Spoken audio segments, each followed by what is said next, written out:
राज्य सरकार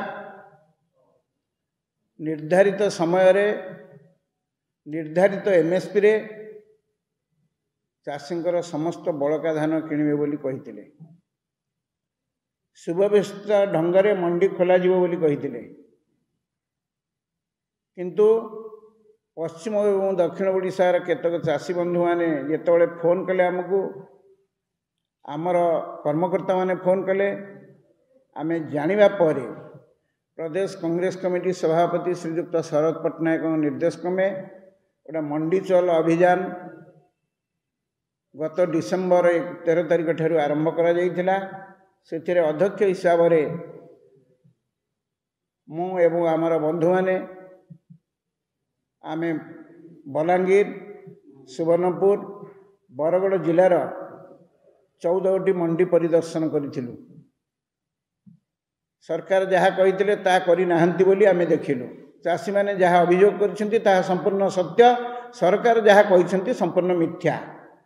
जेतबेले 15% रु ऊर्ध्व धान अमल हो जाउची सरकार से समय मंडी खोलुछंती विलंबरे, जहाँ फल चाषी अभावी बिक्रीर शिकार होई 1400-1500 टंकार धान बिक्री करिया को बाध्य होइछंती।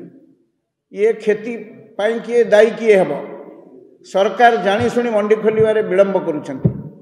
तापरे आमे अनेक जगार देखिलु मिलर मनमानी रे धान किणा होउची।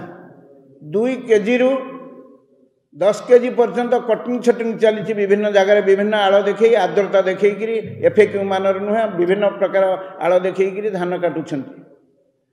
टोकन समस्या सही भली भाव में कलापाणी अताबिरा अंचल रे आमे देखिलु बृहत मंडी सेटा धान हजार हजार बस्ता धान खोला आकाश तले पड़ी।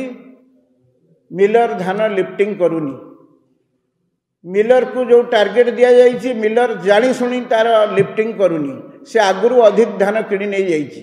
तेणु सरकार जो व्यवस्था रही मिलर मंडी धान ठिकणा समय उठेब, मिलर ठिकणा समय धान उठेनी।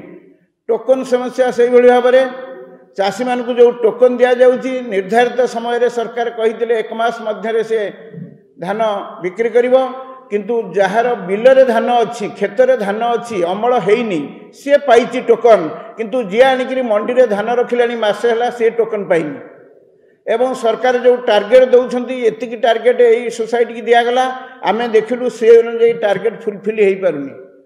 एवं अखा खर्च जो 8 टंका लेखा चाषी पाइबा कथा, किंतु चाषी को अखा खर्च जो 8 टंका लेखा हिसाब से 8 तिरिकी 24 टंका पाइबा कथा चाषी, किंतु से पैसा पाउ नहीं। मिलर अखा पैसा मध्य सोसाइटी की देउ नहीं कि चाषी मध्य पाउ नहीं।